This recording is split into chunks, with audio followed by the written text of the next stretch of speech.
Start streaming.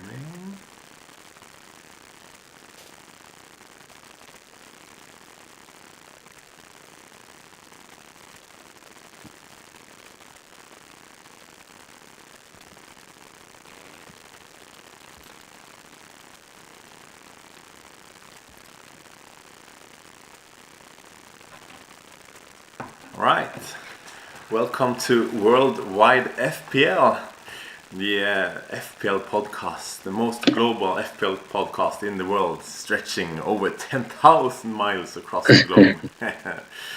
My name is Richard, I'm a Swede living in Norway. With me I have Alex, an Englishman living abroad in New Zealand.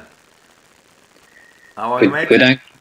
I'm good, mate. I'm good. It's 5 to 5 in the evening here, and you've just got up in bit over six in the morning. So yeah, I wrote on Twitter yesterday about the time zone differences. yeah, definitely. Yeah, this was our final opportunity to do a stream before the deadline, it seems. So living a busy life, both of us. Definitely. Yeah. So I think we're going to touch on our joint team and then, or touch on our individual teams and then finish by looking at our joint team. Are we, Rich? Yeah, and that's the plan for today. And just try and finalize at least our joint team. And I guess we'll always tinker with our own teams up until the deadline. Yeah. No commitment to any of them being final. No. We're not making any promises here. All right, you want to start off? Here's your team up on the screen. Yeah, so I've had a bit of a big shift today in the team that I've got. I think the main thing for me is I was pretty set on Martial being in my team, or at least being, I don't know, a Danny Ings for 1 week and then Martial coming in the week after. And I've kind of shifted away from that, which Rich, you'll be surprised to hear, because I know every time we've talked, that's been a mainstay of mine. I think it was I've been using the excellent Ben Crellin's planner, and the thing that really hit me about that is when I looked at how often I was going to captain Salah beyond the first game, it really wasn't that often. And I think the main thing was there was more captain's options out there than maybe I'd sort of realised. I think I just stuck with my traditional thinking of I'll just have Salah. Whereas I think this year, with there being so many options, and I think the big thing is potentially better priced, I can see myself actually sort of swinging away from the Salah safety blanket, shall we say. So I think the big difference for me is by taking Martial out or not focusing on bringing Martial in, I've been able to get a strike force that I really like, and Salah will probably go to Bruno in game week 2, which again is not a player I'd considered. I liked him, but I just assumed he was going to be out of my price bracket. But obviously by doing this, it frees up enough money for me to be able to move my players around and actually start with some players that I wouldn't have been able to start with if I'd have been focusing on getting Martial in for the first week. So the big difference I think from doing that is it's allowed me to get Doherty in, which is a player I'd wanted, and also have Ali in, who I'm not set on. His fixtures are great, but I'm a bit worried about where he's going to play, if he's going to play, and how they're going to handle all their fixtures. But he's a great price to be a placeholder for a Chelsea player moving forward. So I think that the very loose plan at the minute will be Salah to Bruno game week 2, Aubameyang to KDB game week 3. That will obviously free me up a nice amount of money to change Ali into any player I want to. I might beef up my bench a little bit. I'm not sold on Mitchell being there, and I've got 0.5 in the bank, so that might go up a little bit. But other than that, the players are pretty much set as who I've thought. I think Saint-Maximin is a great option with the new players going into Newcastle with their fixtures. I think Calvert-Lewin, again, with the new players going in and they hit their fixtures after game week 1, make him a player I'm really interested in. And beyond that, it's pretty self-explanatory, the team. Like I said, I think Mitchell's the only one that may go up to a 4.5 just to give me a bit more bench cover. But other than that, I'm pretty happy with it. And like I said, it was a bit of a mind shift for me, just moving away from the idea that I had to have Martial for game week 2, and actually maybe by just getting Bruno in, who will be very, very heavily owned. So will Salah, though, so that's a risk selling. It just frees up a lot of options for my team, and I know that's probably going to be a way that you're thinking, because you haven't even got Salah for game week 1. So should we move on and have a look at your team? Yeah, sure. I think there are a few kind of established way to start off in game week 1. One is your way, where you put everyone who plays in game week 1, then make transfers from game week 2 and onwards. And I have another approach myself, which we will see here.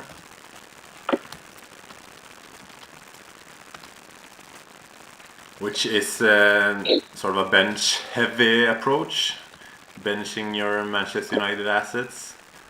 At the moment, I have Martial and Greenwood, and obviously there are a few weak spots in the team by doing this, but I can't see that many problems actually. Bissouma, obviously, the 4.5 midfield spot will have to come into play in this setup.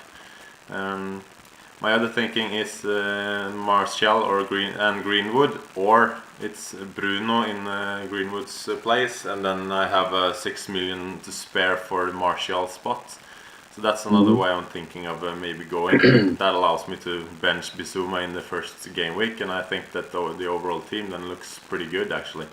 So I don't have a problem with benching. I mean, at the moment I have benched 3 blank players, so that may be a bit risky. So I maybe like the option to be a bit more safe for game week 1 and have at least 1 bench player. And like you say, I mean, you're always trying to sell me Martial and Greenwood. Any thinking on why you're turning to Bruno now?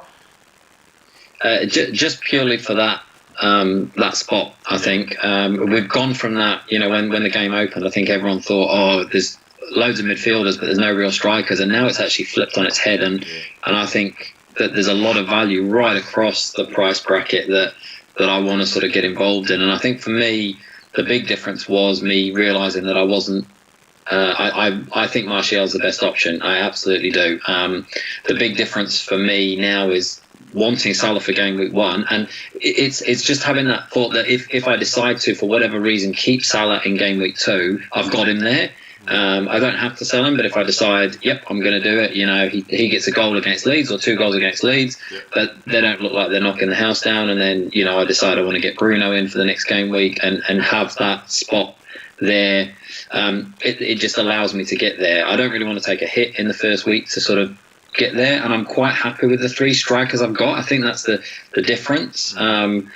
Is I really quite like the 3 that I've got, but I really like Martial as well. So it's more a case of I've got to try and work out which is the what's the priority. And if I went Martial, I've got to lose one of those 3 players.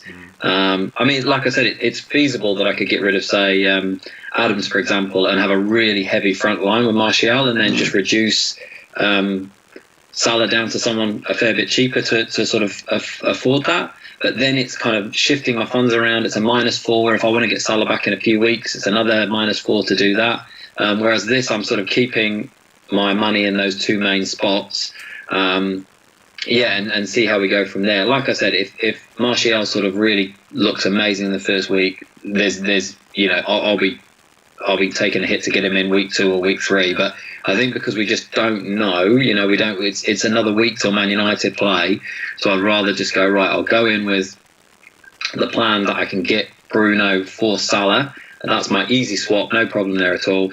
And then if Martial looks absolutely amazing, then I'll work out a plan in game week 2, 3 as to how I'm going to get to him. But it just kind of makes sense for for someone that wants to have Salah to start with to go that way. Yeah. If Martial was still a midfielder, I'd be going Martial without a doubt. And if Rashford is fit, I might go Rashford over Bruno. So that's the other option.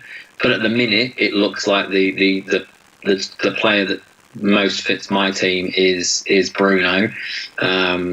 And that's the only reason. Like I said, I don't actually think he's the best Man United option. I just think he's the best option for the way that I'm going to do it. If there was a striker that I really liked that I could play for the first week and then look to sell after that for Martial, maybe I'd do that. But like I said, Salah just makes that move a little bit obvious, and it took a bit of a mind shift for me to go, actually, I'm not that bothered by Martial if I can get Bruno as that sort of alternative. But yeah, like I said, all things equal, Martial will be in my team. Yeah, and that's probably like one of the negatives with the game releasing so early, and you start tinkering 3-4 weeks before everything starts, and you can get yourself locked into sort of certain players. Yeah.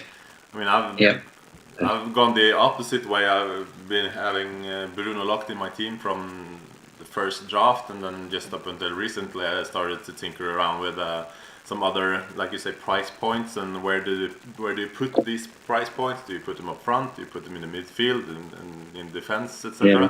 Well, see, I think your team looks great because you've done the difference of not worrying about Salah, which, like I said, for me it was like I was never going to get rid of Salah. Then I've gone, okay, well actually maybe I will, but I still want to keep him for game week 1, which leaves my structure quite rigid to those two really heavy midfield spots, whereas you've gone, well, I'm not going to worry about it to start with, which has allowed you to have Robertson, Alexander-Arnold, Dyer, Son, all these other really good players around. All right, Basuma's not great, but you could potentially, I don't know, get Ings for Martial for 1 week and then do that change, that, which is what I was going to do if I had Martial, so you've got a few little options around that.